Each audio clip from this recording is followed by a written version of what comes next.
আমি আমার ব্যক্তিগত পারিবারিক বিষয় সোশ্যাল মিডিয়াত এনবেরি চাসনো না। কিছু কুটনিরা আছে আমাকে সারাদিন পড়ে থাকে আর আপনার ভুল ভাল বুঝে। চলেন আজকে আমি আমার ব্যক্তিগত কিছু বিষয় আপনাদের সাথে শেয়ার করবো। আমার বাপ নাকি আমার কোনোদিন পরিচয় দেয়নি, আমার নাকি বাপই আসলো না। মাও ছোট থেকে আলাদা থাকিছে, আমার দূরে টাকা হচ্ছে তাই নাকি সবাই আমাকে নম করিতে। আচ্ছা এই প্রশ্নটা আপনাদের কাছে, বাপ মা আলাদা হয়ে গেলে কোনো সন্তানের হাতে কোনো কিছু থাকে? আমি কি জন্য আমার বাপ মা একলা কথা বলি না? আমার বাপের একটা সংসার আছে, সেই সংসারে দুটো সন্তানও আছে। আমার মাও বিয়ে শাদী করেছে, তার সংসারে তো একটা সন্তান আছে। আমি অতীত তাদের নিয়ে কথা বলে তাদের সংসারে কি জন্য আমি অশান্তি বাঁধামো? যেভাবে মানুষ হই না কেন দাদা নানির কাছে, তা কিন্তু হাজার হাজার মাইল দূরে থেকে আমার ফেলে দেয়নি। আর কি বলিতেন, আমার একটা সময় কিস্তির টাকা আসলো না, আমি কিস্তি দিবার পারিনি, মানুষের বাড়ি বাড়ি পলায় থাকিছি, কিস্তি ছাড় আমার বাড়িতে এসে বসে থাকিছিল। সত্যি কথা বলতে কি জানেন, বাপ মাও যার মাথার উপর থাকে না, সব বাচ্চারা কিন্তু জীবনে বেশি ভুল করে। আর এখন দেখিতে যারে বাপ মা আছে তারাই বেশি ভুল করিতে। আমি পছন্দ অনুযায়ী বিয়ে করেছি, তারা রাগ করে আমার সাথে যোগাযোগ করেনি, সেই জন্য আপনারা ভিডিও দেখেননি। আসলে সত্যি আমি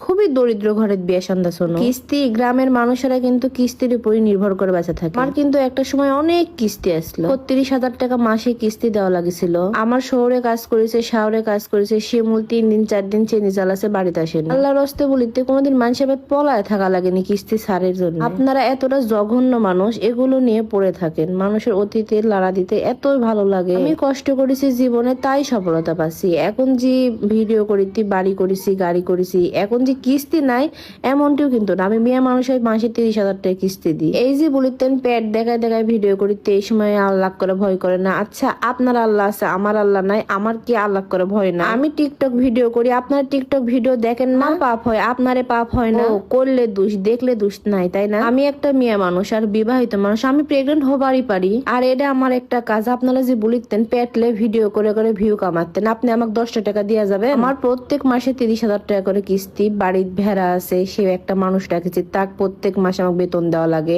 আমার সংসার খরচ আপনি দিয়া যাবেন? সবাই পরিস্থিতির শিকার। আর ফেসবুক থেকে এমন আহামরি কিছুই পাওয়া যায় না। আর যদি আমি ভিডিও করি, আপনাদের সমস্যা কি বলেন তো? এই যে অসুস্থ হয়ে পড়ে আছে, আমার কত হাজার হাজার টাকা খরচ হতো, আপনারা কি আমাকে একটা টাকাও দিতেন? আমি যে কতটা অসহায় সেটা আমি নিজে জানি। আপনারা বলিতেন বাড়ি করেছে, গাড়ি করেছে, এখন ভিডিও করার দরকার কি? বাড়ি গাড়ি করতে কত লাখ টাকা খরচ হচ্ছে আপনারা জানেন? একটা মানুষ বাড়ি দিয়ে সোজা হয়ে দাঁড়াতে তার ৩-৪ বছর লেগে যায়, সেই জায়গাতে আমি বাড়ি গাড়ি খামার সব একসাথে করিতে আমার মাথার উপর কত চাপ সেটা আমি জানি। আমার ভিডিও ভাই দয়া করে যারা রোস্ট করিতেন তার দেখার কোনো প্রয়োজন নেই, আমি সবার জন্য ভিডিও বানাই। ব্লগ অপশন আছে ভাই, যারা আমাকে পছন্দ করিতেন না ব্লক করে দিবেন, দেখবেন না। আমার রুটি রোজগার এই ফেসবুকের থেকে, ফেসবুক না করলে আমি কি বলবো, আমার ভাতই হবে না। আর ফেসবুক থেকে ইনকাম করতে কিন্তু অনেক ঠেলা আছে, যাই